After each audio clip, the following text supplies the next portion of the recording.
Michelle. Welcome back. For the past few sessions, we've been talking about how everything's coming to an end, and so today is actually the day. This is our last session together, and I just wanted to go over a few things with you. Okay. Mhm. So, I just want you to know, I really feel like you've come a long way since our first session. The first day you were here with me, you were a little upset. You were not wanting to be here because CPS sent you. But, I think you've made a lot of progress and you actually learned quite a few things, and we were also able to find some resources. Yeah, but miss, don't take that personally. I think when I first came in, I was real upset. And, I just didn't know I was in the situation I was in and why CPS was bothering me. But, I actually felt like I actually learned something this time. So you're a good person, miss. Okay, well, I appreciate that. I don't take it personal, and I really appreciate you telling me that. The second time, I'm sorry, take it back. It was the first day we met. We went over all, how it works, but we also set some goals for you, and we did a treatment plan together. Right. Well, I just wanted to let you know that in that treatment plan, you've met pretty much all of your goals. You were able to work on your anger by, identifying some triggers that set you off, learning coping skills. We got you into a group. And you had also the peer support group, and you were able to make some new friends. Yeah. You worked on the resources in the community for food. You have your food stamps. And the reason I said pretty much because we did work on some of the housing, but we weren't able to get you into home yet, but you're at a great start because you're actually on a couple lists, and I think some things are going to be coming up soon, and so it's a very good thing that you're on those. Yeah, and actually some of the people in my group that I'm in that you referred me to, I'm actually wanting to join another one. It's called Art Therapy. Oh, good. And a lot of the other women are in that group, and they tell me about like different apartments. So some of them are on those programs. So, we talk and exchange stuff. So it's helpful too. Yeah, and this is why I want you to develop those social supports in your life, because not only does it help you to talk to them, but it also helps with maybe that they're looking for housing or they're looking for extra food and they know where a food pantry is. They can also link you to resources.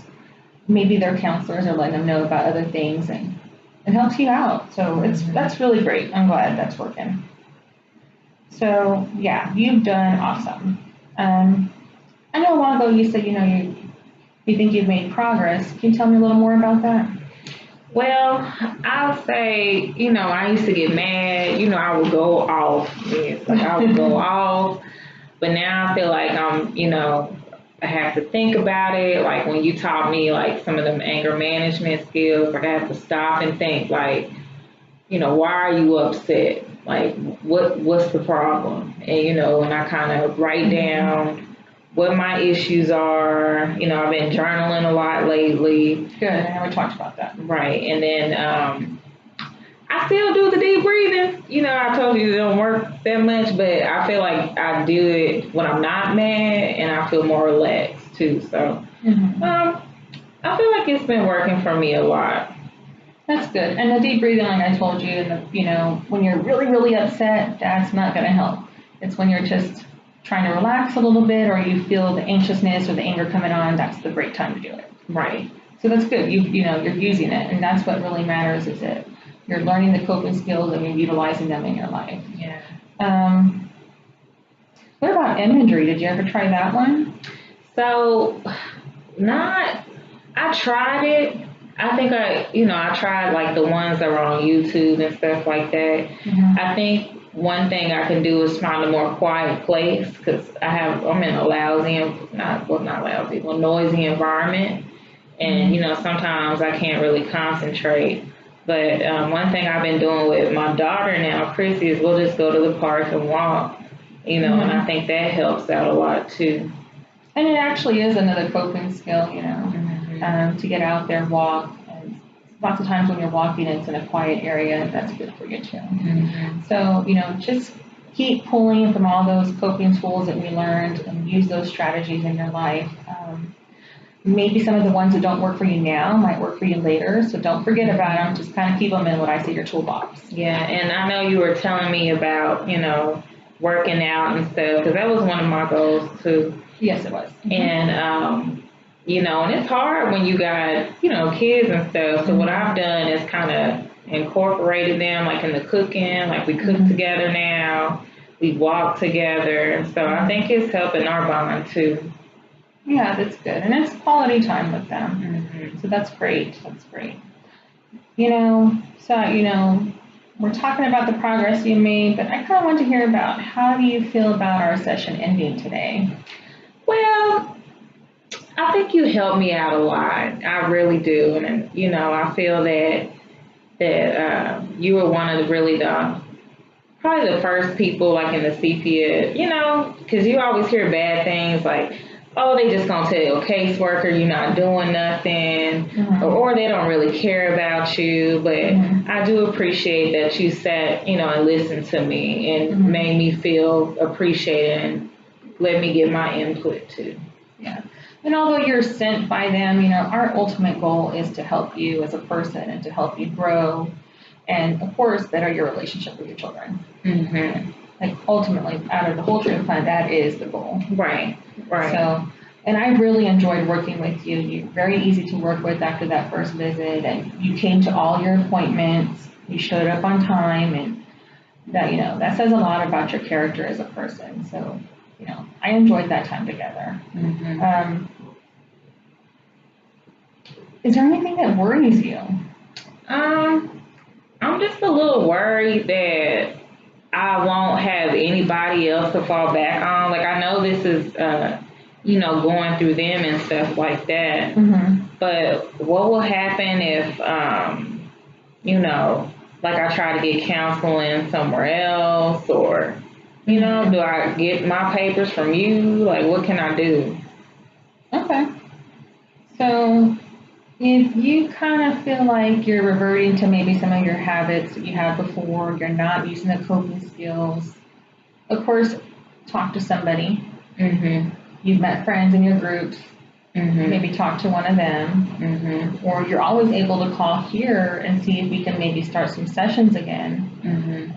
But it's not going to be with the CPS, so we got to check and see if your insurance covers it. Okay.